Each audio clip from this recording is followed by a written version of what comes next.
idéből érkezett hozzánk, illetve Tony Robinsont is különösen köszöntöm, aki a könyv kiadását és a fordítását szervezte. A viselkedése, ami annyira ellentétes volt az utasok többségének viselkedésével, sokszor kérdéseket vetett fel bennem. Ne hagyd, hogy elmúljon egy napod anélkül, hogy válaszolnál magadnak arra, hogy ki vagy. A tudat az integrálás felé irányul, és az állandó fejlődés felé. When Pia was the subsecretary at the Department of the Environment in Chile, she visited London twice in her role, and I met her in her office on the first time that I visited Chile. And I remember this meeting.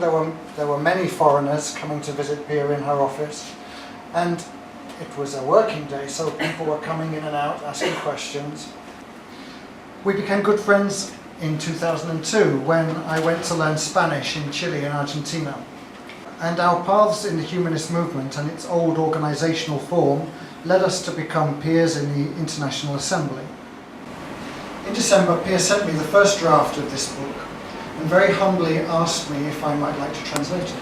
I jumped at the chance and I spent Christmas and New Year deep in these stories. But then other matters came along and overtook me, and the book remained unfinished. In Germany, in June, we met at the Park of Study and Reflection in Schlamau. What he was like, his humour, the themes that were important to him.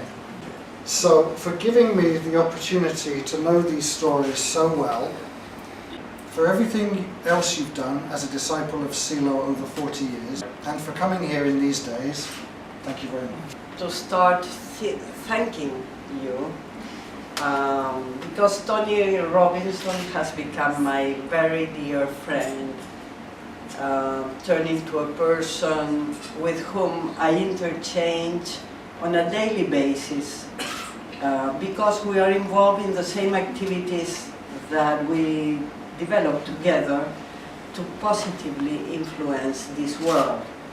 But also we interchange about much more profound intentions regarding our inner world. As he said already, thanks to him, that this book sees the light of the day today. And from here, from Budapest, it's in its English version that we can present it.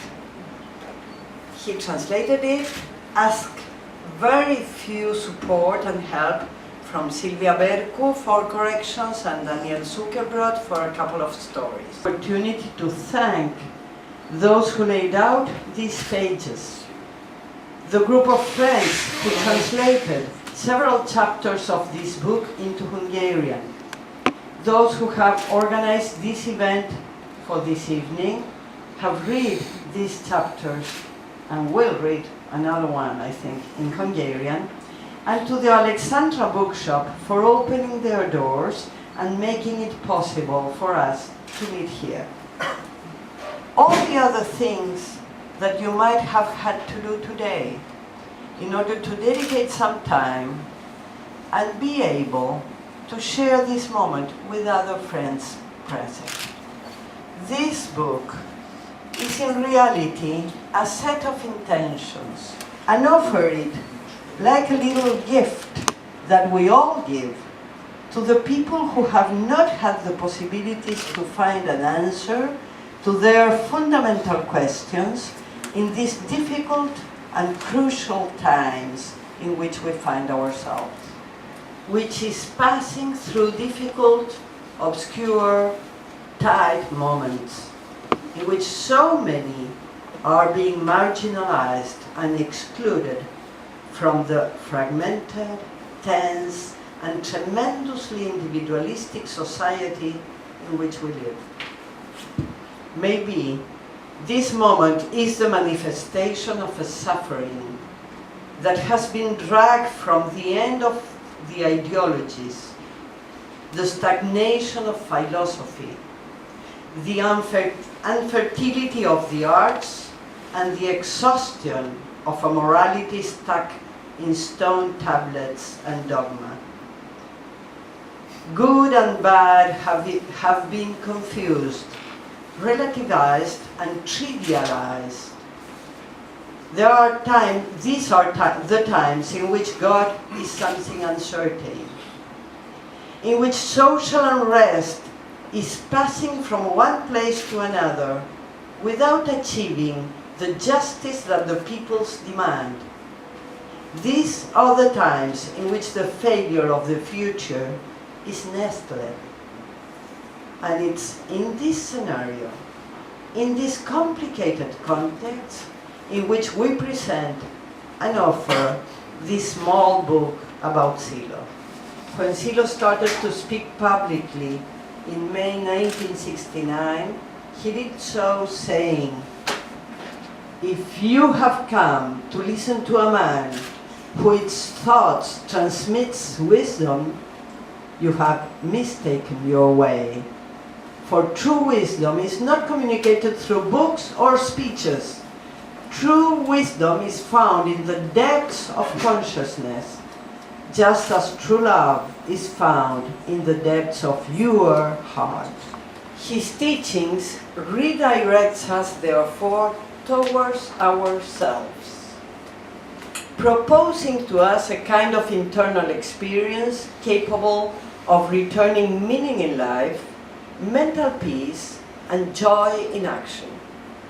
He invites us to surpass the different forms of violence, to reconcile in order to be able to gain freedom, to learn to treat others how we would like to be treated, to discover the signs of the nameless, opening up a new spiritual horizon. It's not a superstitious or intolerant spirituality. It's a spirituality that gently wakens from a profound sleep in order to nourish human beings in their best aspirations. And when it does, it contributes the inspirations with which one may lift one's gaze beyond these difficult moments and open the future. Not only does it transform us internally, but rather it drives us to open ourselves, to communicate, to set in motion ambits and organize ourselves with others, to project the best of ourselves, giving a push to flexible forms capable of also influencing the world. This is the gift that we give through these pages to those who didn't have the chance to know Silo.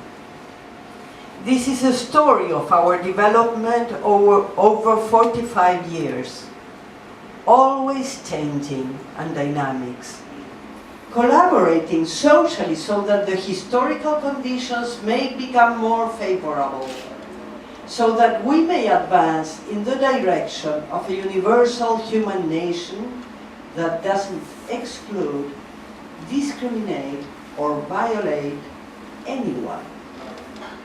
Conditions in which progress ends up someday being for everyone and from everyone. Finally, many thanks for your patience for hearing this difficult English and translation.